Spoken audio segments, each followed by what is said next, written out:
రాష్ట్ర ప్రభుత్వం ప్రవేశపెట్టిన బడ్జెట్ చాలా పారదర్శకంగా ఉందన్నారు మంత్రి పొన్నం ప్రభాకర్. తమ ఉనికిని కాపాడుకునేందుకు ప్రతిపక్షాలు తప్పుడు ప్రచారం చేస్తున్నాయని ఫైర్ అయ్యారు. సికింద్రాబాద్ కంటోన్మెంట్లో స్థానిక ఎమ్మెల్యే శ్రీ గణేష్ తో కలిసి పలు అభివృద్ధి పనులకు శంకుస్థాపన చేశారు.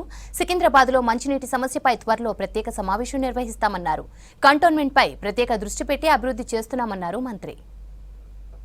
శ్రీ గణేష్ గారి నాయకత్వంలో తెలంగాణ ప్రజాపాలన ఆధ్వర్యంలో 9,40,00,000 అభివృద్ధి పనులకు శంకుస్థాపనలు చేసుకున్నాం.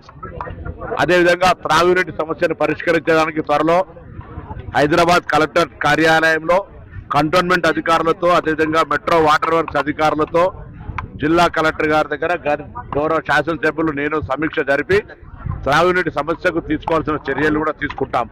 అదేగాక భవిష్యత్తులో ఈ నియోజకవర్గ అభివృద్ధికి కొన్ని నిధులు కావాలని అడిగినారు.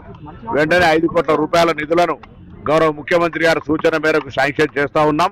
అవి త్రాగునీటి సౌకర్యాలకు సంబంధించి ఇతరత్ర అత్యవసర పనులకు వాడుకొని ఈ ప్రాంత ప్రజలకు ఇబ్బందులు రాకుండా ఈ యొక్క ఎండాకాలంలో ఉపయోగించాలని సందర్భంగా కోరుతూ తప్పకుండా భవిష్యత్తుకు సంబంధించి కంటోన్మెంట్ నియోజకవర్గం మరి ఇక్కడ ఉన్నటువంటి జిహెచ్ఎంసీ పరిధి కంటోన్మెంట్ పరిధిలో సమస్యలు నలగకుండా గౌరవ శాసనసభ్యుడు ఎప్పటికప్పుడు మా దృష్టికి తీసుకొని వస్తా ఉన్నారు.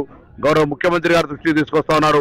ఆ సమస్యలన్నింటినీ వెంటనే పరిష్కారం చేసి ఈ కంటోన్మెంట్ నియోజకవర్గాన్ని కూడా అభివృద్ధి దిశలో తీసుకుపోతామనే మాట సందర్భంగా మనం చేస్తా ఉన్నాం. బడ్జెట్ మీద ప్రతిపక్షం వాళ్ళు చర్చలో ఉండాలనుకుంటే వాళ్ళ ఉనికిని కాపాడుకోవాలంటే ఎంత మంచి బడ్జెట్ అయినా విమర్శించాలి. కాబట్టి వాళ్ళ రాజకీయ ఉనికి కోసం విమర్శిస్తూ ఉన్నారు తప్ప బడ్జెట్ పూర్తిగా సర్వత్రా ప్రజారంజకమైనటువంటి బడ్జెట్, అన్ని వర్గాలకు అన్ని రకాల అవకాశాలు ఇచ్చినటువంటి బడ్జెట్, వాళ్ళ ఉనికి కొరకు ప్రతిపక్షాలు రాజకీయ పరంగా విమర్శలు చేస్తా ఉన్నారు. గణేష్ గారు మా దృష్టికి తీసుకొచ్చింది తప్పకుండా అందుకే చెప్పాను. కంటోన్మెంట్, హైదరాబాద్, మెట్రో వర్క్స్ అందరూ కలిసి